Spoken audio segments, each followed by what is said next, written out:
Hi, my name is Jean. I experienced the process of organ donation when my son Mason passed away in December of 2023. It wasn't something we had planned for, but it was something that came into our lives.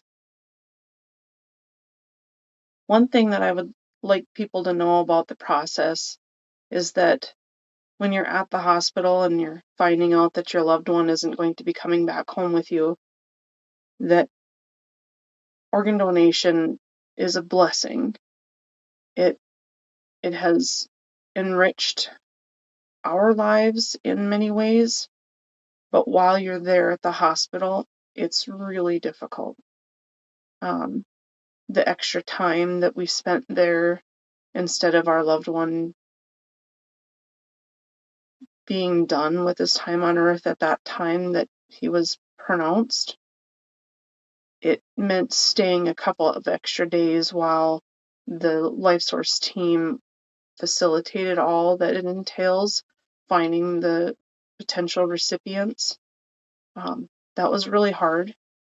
It was a blessing to me as my son's mom, being able to have those extra days with him in the hospital, holding his hand, being there beside him. But it was also hard on some of my other members of my family.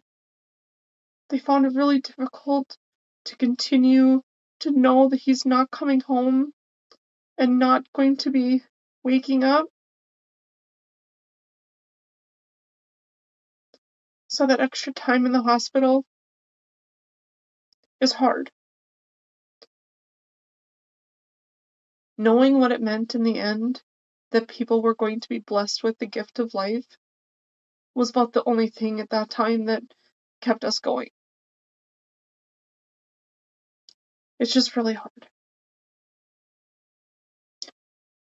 Something that I'd like other families going through a similar experience to know is that the LifeSource team is right there for you at every step of the way. They are so knowledgeable, so kind, and even now, 2 years later, they still treat me as if I'm a friend. They know our family by name. They know our son's name. Um, they're just gifts from God for what they do. And just know that it's a long, slow process. Even after the organ donation, procurement, and surgeries have taken place, it takes a little while for recipients to feel comfortable reaching out to you or you to them, and that's okay.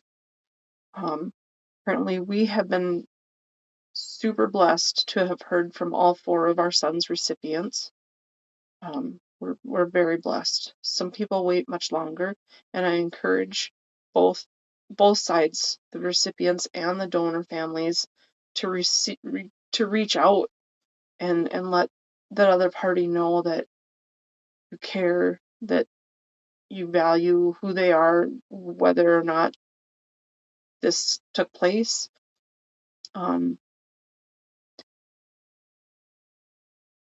Just takes a long time sometimes for people. That's a hard part of the process too, but what a blessing when you do hear from them. And in our case, all 4 of the recipients are super grateful and honor our son in a lot of ways, and we're really blessed to have that. And I hope that for everyone. It's a lot for them knowing that someone has to pass away for them to live, and I try putting myself in those shoes, yet still trying to navigate my own grief from the loss of my loved one.